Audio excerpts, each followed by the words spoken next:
Chapter 1. Ancient England and the Romans. If you look at a map of the world, you will see, in the left-hand upper corner of the Eastern Hemisphere, two islands lying in the sea. They are England and Scotland, and Ireland. England and Scotland form the greater part of these islands. Ireland is the next in size.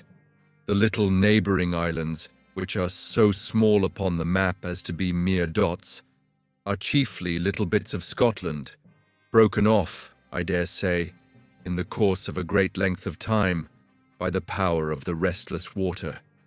In the old days, a long, long while ago, before our Saviour was born on earth and lay asleep in a manger, these islands were in the same place, and the stormy sea roared round them, just as it roars now. But the sea was not alive then, with great ships and brave sailors sailing to and from all parts of the world. It was very lonely. The islands lay solitary in the great expanse of water. The foaming waves dashed against their cliffs, and the bleak winds blew over their forests. But the winds and waves brought no adventurers to land upon the islands, and the savage islanders knew nothing of the rest of the world, and the rest of the world knew nothing of them. It is supposed that the Phoenicians, who were an ancient people, famous for carrying on trade, came in ships to these islands, and found that they produced tin and lead, both very useful things, as you know, and both produced to this very hour upon the seacoast. The most celebrated tin mines in Cornwall are still close to the sea. One of them, which I have seen, is so close to it that it is hollowed out underneath the ocean. And the miners say that in stormy weather, when they are at work down in that deep place, they can hear the noise of the waves thundering above their heads. So, the Phoenicians, coasting about the islands, would come, without much difficulty, to where the tin and lead were. The Phoenicians traded with the islanders for these metals, and gave the islanders some other useful things in exchange. The islanders were at first poor savages, going almost naked, or only dressed in the rough skins of beasts, and staining their bodies, as other savages do, with coloured earths and the juices of plants. But the Phoenicians, sailing over to the opposite coasts of France and Belgium, and saying to the people there, "We have been to those white cliffs across the water, which you can see in fine weather, and from that country which is called Britain, we bring this tin and lead," tempted some of the French and Belgians to come over also. These people settled themselves on the south coast of England, which is now called Kent. And although they were a rough people too, they taught the savage Britons some useful arts, and improved that part of the islands. It is probable that other people came over from Spain to Ireland and settled there. Thus, by little and little, strangers became mixed with the islanders, and the savage Britons grew into a wild, bold people. Almost savage still, especially in the interior of the country away from the sea where the foreign settlers seldom went, but hardy, brave, and strong. The whole country was covered with forests and swamps. The greater part of it was very misty and cold. There were no roads, no bridges, no streets, no houses that you would think deserving of the name. A town was nothing but a collection of straw-covered huts, hidden in a thick wood with a ditch all round, and a low wall made of mud, or the trunks of trees placed one upon another. The people planted little or no corn, but lived upon the flesh of their flocks and cattle. They made no coins, but used metal rings for money. They were clever in basket work, as savage people often are, and they could make a coarse kind of cloth, and some very bad earthenware. But in building fortresses, they were much more clever.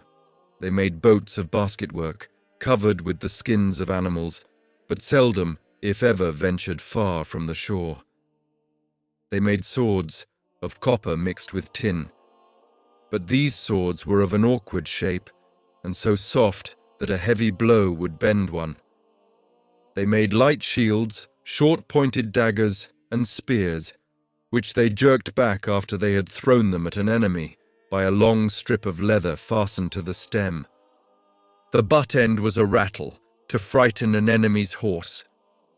The ancient Britons, being divided into as many as 30 or 40 tribes, each commanded by its own little king, were constantly fighting with one another, as savage people usually do, and they always fought with these weapons.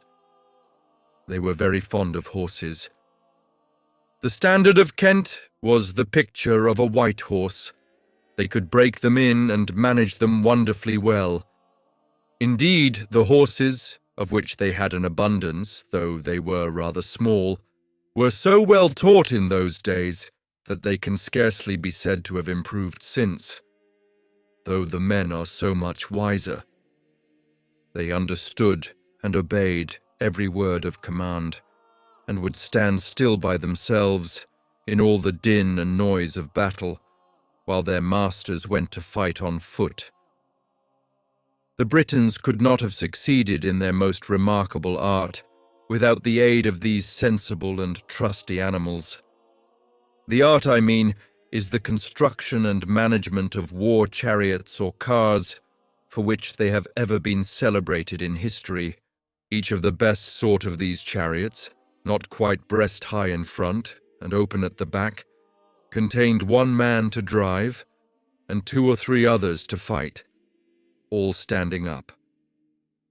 The horses who drew them were so well trained that they would tear at full gallop over the most stony ways, and even through the woods, dashing down their masters' enemies beneath their hoofs, and cutting them to pieces with the blades of swords or scythes, which were fastened to the wheels and stretched out beyond the car on each side, for that cruel purpose. In a moment, while at full speed, the horses would stop at the driver's command. The men within would leap out, deal blows about them with their swords like hail, leap on the horses, on the pole, spring back into the chariots anyhow, and, as soon as they were safe, the horses tore away again. The Britons had a strange and terrible religion, called the religion of the Druids. It seems to have been brought over in very early times indeed, from the opposite country of France, anciently called Gaul, and to have mixed up the worship of the serpent and of the sun and moon with the worship of some of the heathen gods and goddesses.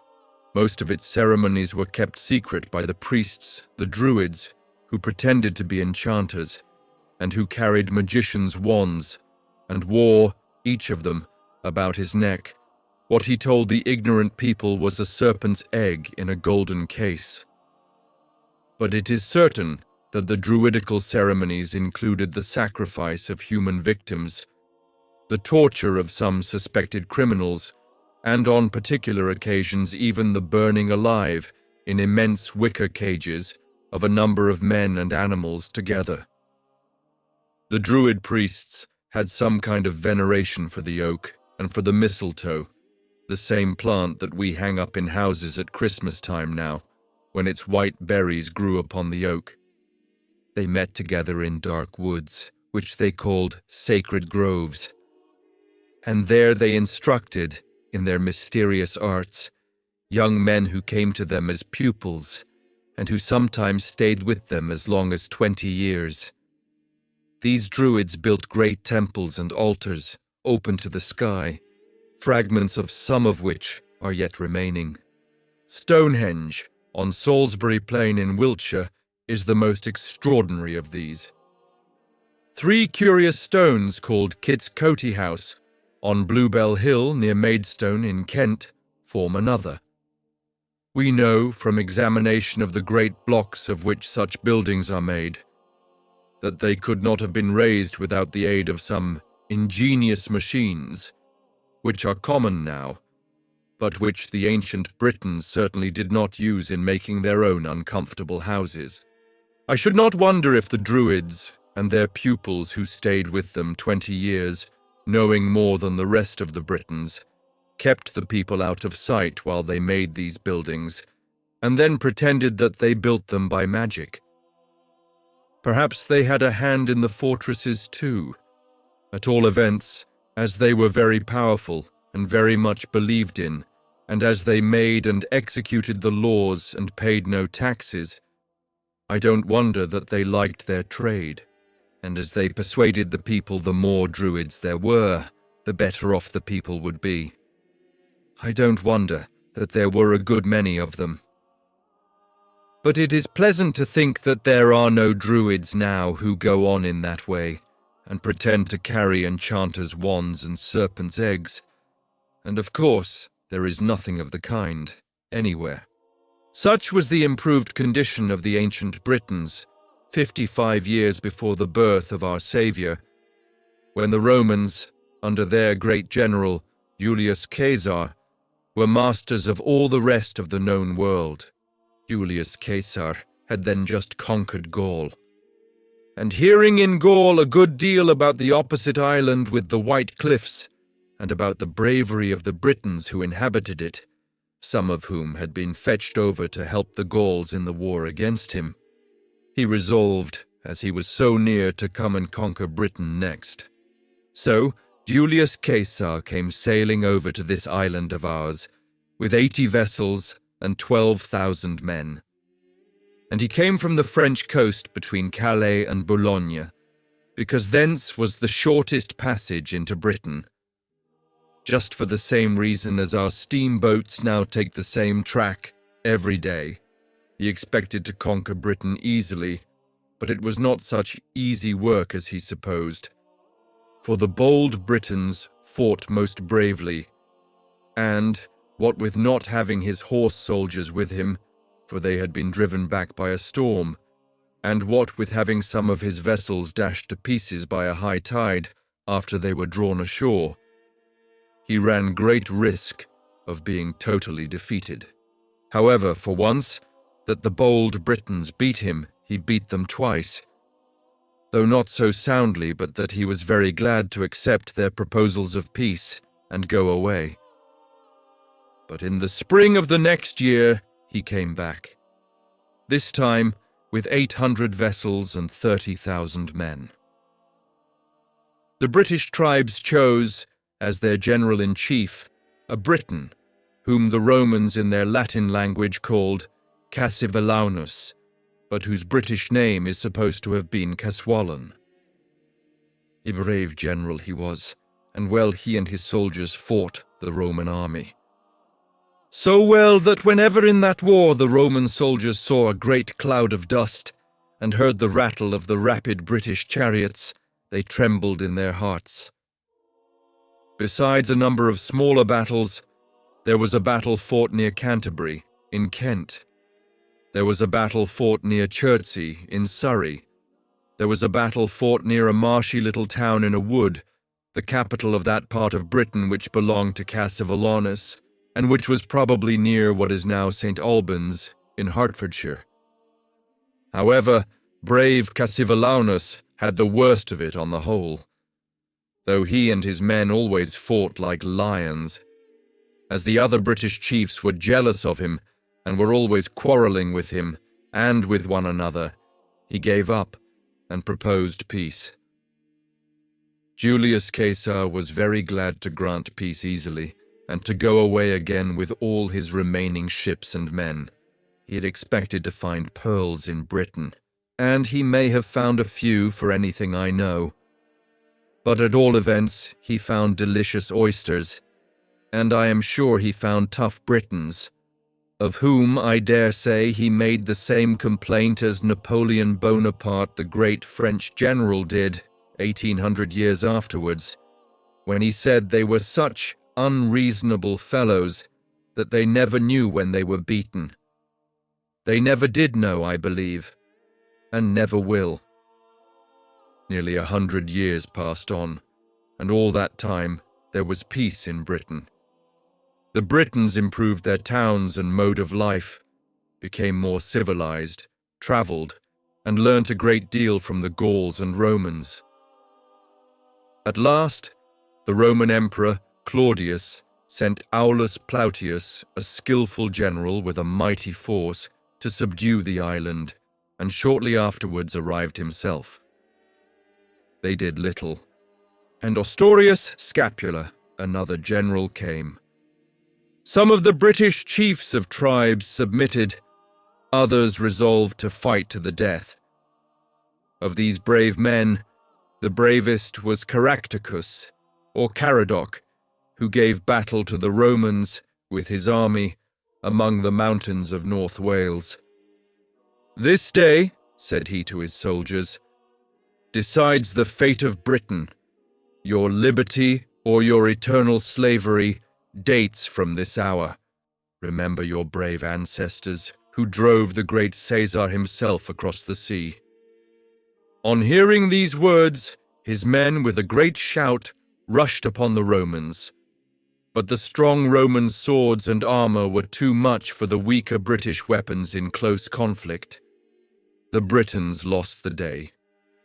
The wife and daughter of the brave Caractacus were taken prisoners. His brothers delivered themselves up. He himself was betrayed into the hands of the Romans by his false and base stepmother, and they carried him and all his family in triumph to Rome. But a great man will be great in misfortune, great in prison, great in chains. His noble air and dignified endurance of distress so touched the Roman people who thronged the streets to see him that he and his family were restored to freedom. No one knows whether his great heart broke and he died in Rome, or whether he ever returned to his own dear country. English oaks have grown up from acorns and withered away when they were hundreds of years old. And other oaks have sprung up in their places and died too, very aged, since the rest of the history of the brave Caractacus was forgotten. Still, the Britons would not yield. They rose again and again and died by thousands, sword in hand. They rose on every possible occasion.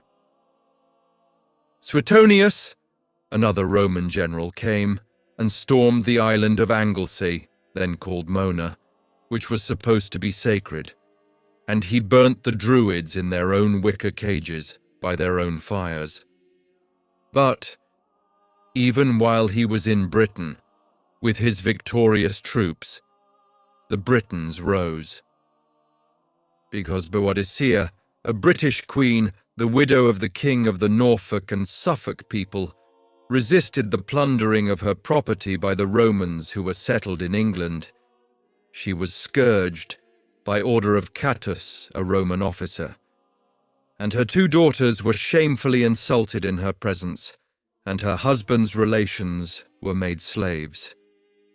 To avenge this injury, the Britons rose, with all their might and rage.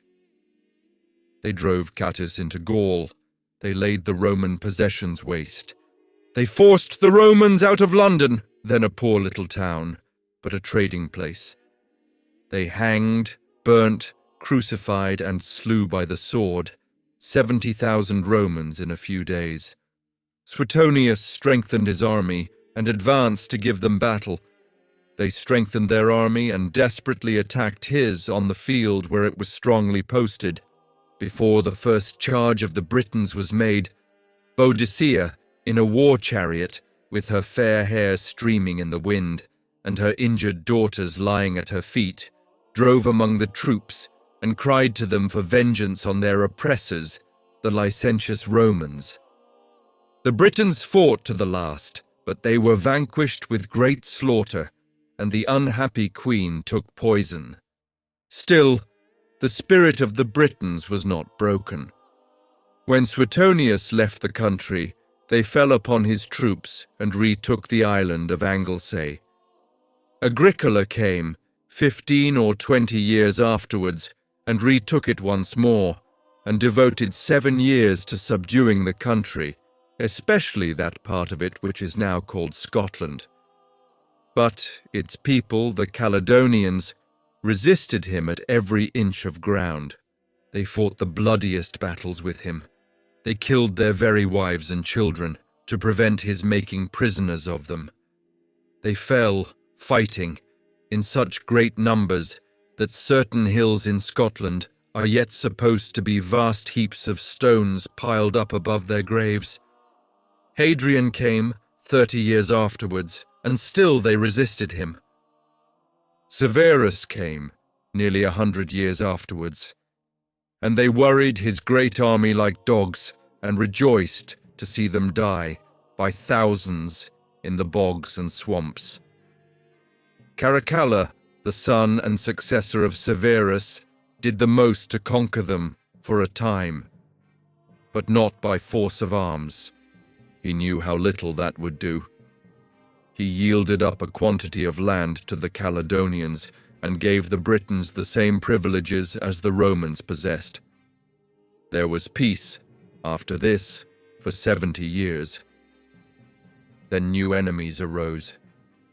They were the Saxons, a fierce, seafaring people from the countries to the north of the Rhine, the great river of Germany on the banks of which the best grapes grow to make the German wine.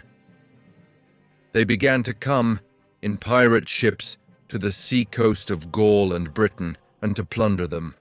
They were repulsed by Caractacus, a native either of Belgium or of Britain, who was appointed by the Romans to the command, and under whom the Britons first began to fight upon the sea. But, after this time, they renewed their ravages. A few years more, and the Scots, which was then the name for the people of Ireland, and the Picts, a northern people, began to make frequent plundering incursions into the south of Britain. All these attacks were repeated, at intervals, during 200 years, and through a long succession of Roman emperors and chiefs, during all which length of time the Britons rose against the Romans, over and over again. At last, in the days of the Roman Honorius, when the Roman power all over the world was fast declining, and when Rome wanted all her soldiers at home, the Romans abandoned all hope of conquering Britain and went away. And still, at last, as at first, the Britons rose against them in their old brave manner. For a very little while before, they had turned away the Roman magistrates and declared themselves an independent people. 500 years had passed since Julius Caesar's first invasion of the island, when the Romans departed from it forever. In the course of that time, although they had been the cause of terrible fighting and bloodshed, they had done much to improve the condition of the Britons. They had made great military roads, they had built forts, they had taught them how to dress and arm themselves much better than they had ever known how to do before. They had refined the whole British way of living. Agricola had built a great wall of earth, more than 70 miles long, extending from Newcastle to beyond Carlisle, for the purpose of keeping out the Picts and Scots. Hadrian had strengthened it. Severus, finding it much in want of repair, had built it afresh of stone. Above all, it was in the Roman time, and by means of Roman ships, that the Christian religion was first brought into Britain, and its people first taught the great lesson that, to be good in the sight of God, they must love their neighbours as themselves, and do unto others as they would be done by. The Druids declared that it was very wicked to believe in any such thing, and cursed all the people who did believe it very heartily. But when the people found that they were none the better for the blessings of the Druids, and none the worse for the curses of the Druids, but that the sun shone and the rain fell without consulting the Druids at all, they just began to think that the Druids were mere men, and that it signified very little whether they cursed or blessed. After which, the pupils of the Druids fell off greatly in numbers, and the Druids took to other trades. Thus I have come to the end of the Roman time in England. It is but little that is known of those 500 years, but some remains of them are still found. Often, when labourers are digging up the ground to make foundations for houses or churches, they light on rusty money that once belonged to the Romans, fragments of plates from which they ate, of goblets from which they drank, and of pavement on which they trod, are discovered among the earth that is broken by the plough, or the dust that is crumbled by the gardener's spade. Wells that the Romans sunk still yield water. Roads that the Romans made form part of our highways. In some old battlefields, British spearheads and Roman armour have been found, mingled together in decay as they fell in the thick pressure of the fight. Traces of Roman camps overgrown with grass and of mounds that are the burial places of heaps of Britons are to be seen in almost all parts of the country. Across the bleak moors of Northumberland, the wall of Severus, overrun with moss and weeds, still stretches, a strong ruin, and the shepherds and their dogs lie sleeping on it in the summer weather.